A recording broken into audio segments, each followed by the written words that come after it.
senhoras e senhores deputados, mandando inclusive esse pronunciamento aqui marcando os 81 senadores em exercício na República, permita-me traçar uma análise incisiva sobre o ministro Flávio Dino, cujo perfil político ele se desenha diante de nós com uma clareza inegável. Essa fala ela tem muito mais de intenção do que ser uma peça crítica. Afinal, isso aqui é o usual dentro da nossa vivência na Assembleia, nos últimos 2 anos, principalmente. O que eu venho trazer aqui é muito mais do que crítica.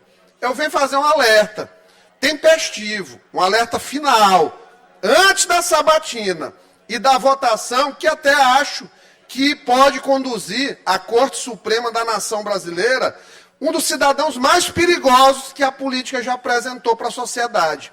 E eu digo por quê. Não é porque nós estamos tratando aí de dizer que é uma figura criminosa, nada disso. Isso aqui não é o cerne da questão.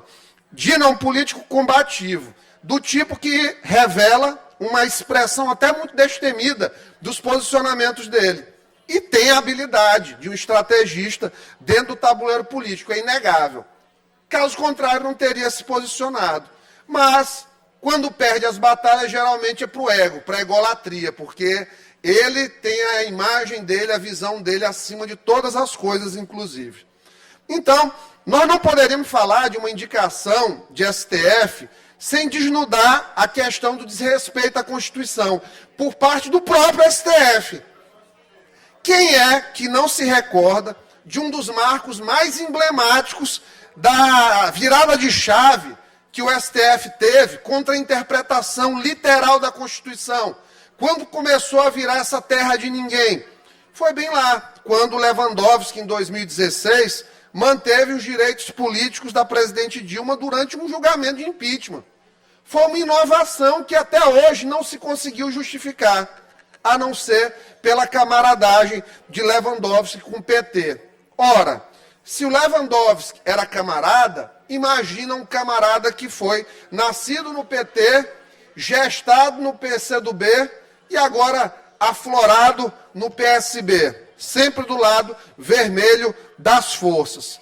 No caso do Dino, não é perseguição, jamais, mas o receio é de uma repetição acirrada de situações como esta, de decisões sempre no viés da proteção política aos compadres, aos cupinchas, aos aliados, aos copartidários. Ele já mostrou que não tem nenhum compromisso com o texto da Constituição, gente. E quem que vai garantir que um cidadão como esse não vai ceder a roubos de autoritarismo e delírios despóticos? Quem é que garantiria isso? Um exemplo notório foi o incidente em que o ministro disse que foram apagadas as imagens das câmeras do Palácio da Justiça nos atos de 8 de janeiro. O que dizer, outro sim, da seletividade de quais comissões ele vai atender. Nessa eu vou, nessa não vou, essa eu vou data tal, essa aqui eu só vou se for todo mundo reunido. O que falar desses desrespeitos repetidos ao parlamento? Agora, como é que se vai acreditar que esse homem, que é um agente político belicoso, vai ter comprometimento real com o que é bandeira de justiça e proteção às leis basilares do país? Que ele vai usar o erga omnes na totalidade do que é a acepção primária da terminologia latina, para todos. Vai fazer para todos mesmo? Será? A história pregressa diz o contrário. O ministro, e não deixo de dizer, marcando todos os 81 senadores aqui, ele tem lado ideológico nitidamente definido, o que não é o momento que a nação busca esse acirramento de diferenças. O lado do Flávio é o lado da esquerda intervencionista, comunista, autoritária, perseguidora, o mais retrógrado pensamento a se revelar em um profissional da política. É um comunista. É o pior dos piores cenários. É a extrema esquerda. É a seletividade. É a superioridade moral. Ele, nessa caminhada, está alicerçado por um apoio suspeitíssimo do STF. Ministro do STF ligando para senador para fazer indicação, apitando na política da nação. Então, nessa jornada, ele não nos poupa de duas coisas: da ferramenta do cinismo e da ferramenta da mentira como catalisadora das suas ações. Ferramenta do cinismo e ferramenta da mentira como catalisadores de suas ações. Então, a indicação do STF, falando aqui já dos requisitos, são indispensáveis. Vamos lá. Notório saber jurídico e reputação ilibada. Mas é inescapável notar as sombras que pairam sobre a trajetória do ex-governador do Maranhão, que tem reputação de pródigo dentro da administração, caloteiro, e que deixou um rastro de dívidas para o Maranhão. Flávio Dino fez uma verdadeira quebradeira empresarial de compromissos relacionados à FEPA, ao FER, à EMAP, ao HCI que ele tomou dos médicos, quebrou lá a empresa dos médicos. Então, tudo aí com patrimônio bloqueado, arrebentou. Calote, tomou o hospital, nunca devolveu. Deixou aí. A relação espúria política com empresários, ela existe desde a famigerada planilha da Odebrecht. Como não lembrar que as investigações apontavam na planilha da Odebrecht para o codinome Cuba? Estava lá. Ele ainda não era nem governador do Maranhão, mas já estava em planilha de Odebrecht. Então, no Estado, quando ele passou 8 anos aqui, ele cristalizou uma forma diferente de impulsionar a riqueza aqui dos que orbitavam ao retorno. Tem tanto auxiliar dele, multimilionário, depois que saiu desse governo, fez aí vários compadres no chamado capitalismo de compadrio que ele inaugurou aqui no Estado, combateu tanto a oligarquia, mas criou o capitalismo de compadrio. O capitalismo camarada. Tinha inclusive os aluguéis camaradas no governo. Eu tenho certeza absoluta de uma coisa: ele pode ter até uma ficha policial e judiciária limpa, mas dizer que o homem público, o gestor Dino, é sinônimo de probidade e honestidade, eu não levantaria dessa forma, porque tem muita sombra nessa história. Em relação a notório saber jurídico, de certo, há centenas de postulantes no país que entendem muito mais de direito do que Flávio Dino.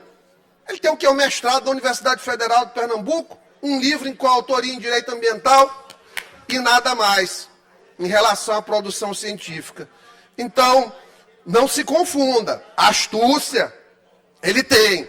Inteligência comunicativa, ele tem. E, muito menos, o que ele é campeão, malabarismo retórico, vai confundir isso com conteúdo técnico. Não é a mesma coisa. Então, aqui eu questiono o notório saber jurídico. Agora, realmente, em cambalhota retórica, não existe ninguém melhor hoje no país.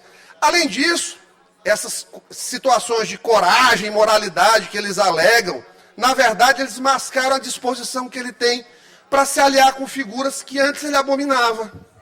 Óbvio, essa capacidade é diretamente proporcional ao desejo de poder do ministro. O que é que pode ser mais ilustrativo disso, deputado Roberto? O senhor acompanhou nessa casa a aliança do Flávio com o Sarney hoje. A vida do Flávio, e eles reclamam, quando eu falo do alecrim dourado comunista do Maranhão, foi falar mal do Sarney. E Sarney colocou ele lá em cima no início. Ou vocês acham que não teve a mão do José Sarney nessa condução na política judiciária nacional dele? Teve. E, surpresa, a despeito de uma vida dedicada a acabar com a reputação do Sarney, Flávio curvou-se diante do ex-presidente. Para quê? A primeira curvada, o primeiro beijamão, foi uma cadeira na Academia Maranhense de Letras, que ele queria. Queria virar imortal. O imortal que não produziu nada. É um imoral, literariamente falando. Porque eu não tenho coragem de postular uma cadeira numa Academia Maranhense de Letras sem nunca ter publicado um poema. É vergonhoso para mim. Para vocês verem, Nauro Machado nunca quis, nunca fez questão. E foi uma fonte vívida de poesia, de sentimento. Já o Flávio, não, mas fez questão. Foi pedir bênção para o Sarney, para isso, gente. Não precisava. E agora, o próximo beijamão é do Sarney para pedir voto para ele, dentro do Senado, infelizmente. E sai sacrificando o companheiro. Deixou Cleiton Noleto rodado aí no meio do caminho, na indicação para o DENIT. Tá certo que Cleiton Noleto foi bem ajeitado no governo dele, mas não custa salientar isso aí. Ele joga todo mundo do navio se precisar para se salvar. Ele é o capitão reverso. O capitão normalmente é o último a abandonar o barco. Ele é o primeiro a abandonar o barco e deixar os comandados, liderados sozinhos. A bancada, inclusive, aqui vai ficar órfã, né? Como está órfão lá o Ricardo Capelli também, que eu soube. Então, essa aliança, marcada por uma aparente inversão de princípios, mostra o quê? Um comprometimento pragmático em troca de benefícios pessoais. Então, eu tenho dúvida, viu, deputada Cláudia, se há uma integridade real do político em questão. Para mim, ele sempre será, deputada Mical, o poder pelo poder.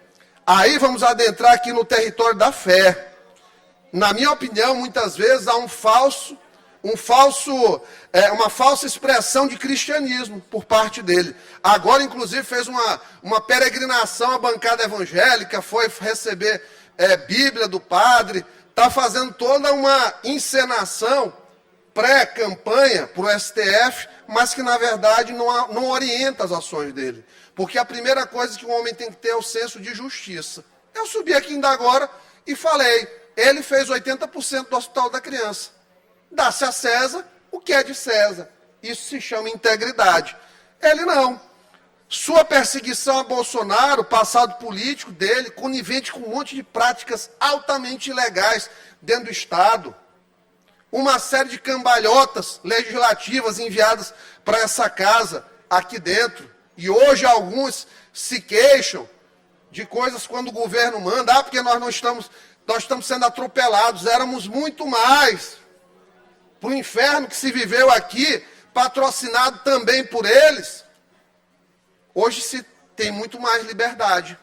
Mas para o pessoal, para o Dino, para a turma, realmente a coisa não funciona dessa maneira. Mas vamos lá. As alianças dele demonstram essa integridade muito frágil. Antes, ele chamava o Sarney de atraso, responsável pelo atraso no Maranhão. Hoje, Sarney é um estadista. O homem que dizia que as oligarquias desse Estado eram viciadas em privilégios, é o mesmo homem-ministro, campeão de voos exclusivos da FAB, deputado Aristóteles. O homem que propagou a falsa tese de Lula inocente é o mesmo homem favorável a prisões arbitrárias de várias pessoas inocentes que, no máximo, cometeram crime de dano em 8 de janeiro, mas que foram condenados com muito mais brutalidade do que assassinos, latrocidas e traficantes de drogas. Agora vamos aqui. No campo midiático, ele tem uma perícia notável em cultivar relações com a grande mídia. Habilidade que, por vezes, obscurece suas verdadeiras intenções. Fez isso por vários anos no Maranhão. O governo Dino pagou dinheiro da SECOM para veículos de grande mídia nacional fazerem propaganda pessoal do governador. Eu já provei isso aqui, na casa. Nunca chegou ao processo, porque ele sabe que é verdade. Ele usou polícias e redes de fake news e internet para detratar adversários, fazendo o que a esquerda sabe fazer muito bem, sepultamento de reputações. Existe no homem Dino, agora escondido, está recluso, disfarçado entre sorrisos forçados, piadas amistosas e muito tapinha nas costas nessas 2 semanas, um desejo intenso de retornar à política. Em breve ele vai voltar, tenho certeza. As sutilezas dos gestos, elas harmonizam com perfeição desejos indizíveis de voltar a ser o centro das atenções, num projeto presidencial. ele vai tentar ser o primeiro-ministro do STF, presidente do Brasil. Pedir aqui só para concluir, presidente, tendo em vista que ainda tem tempo do bloco, Flávio tem ao favor dele o decurso do tempo, a idade avançada de Lula. Não vai hesitar em ver a esquerda se esfacelar, aguardar a direita voltar e se colocar daqui a 8 a 12 anos como candidato das esquerdas unidas ao Planalto. Essas negociações, a gente sabe como vão acontecer. Ao preço claro e catastrófico do punitivismo estatal.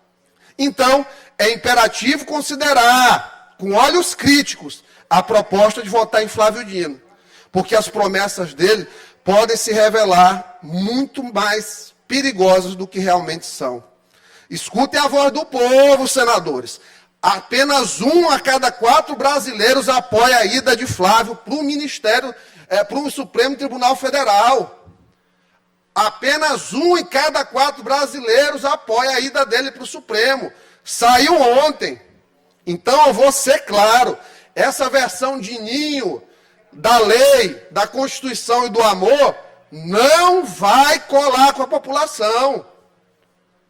Vocês vão ser reprovados pelo tempo.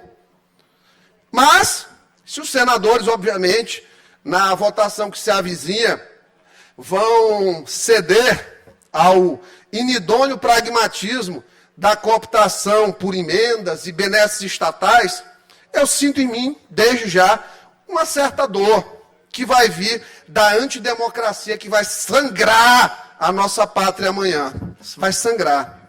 Como diz o próprio Marx, que ele tem como livro de cabeceira, nós vamos ver reeditada em nível nacional como tragédia a farsa que assolou o Maranhão em 8 anos, pela via agora mais autoritária que pode existir, que é um autoritarismo ditatorial do judiciário. A história é sempre implacável com os omissos e covardes, mas ela vai mostrar, ainda no médio prazo, a verdade. E nessa quadra, eu só queria ter em mim a poesia do saudoso Cazuza, mas sem ter a tragédia de ver o futuro repetir o passado. Porque o tempo não para, mas às vezes as nossas ações e omissões nos fazem andar para trás. O Senado tem as armas para impedir a indicação.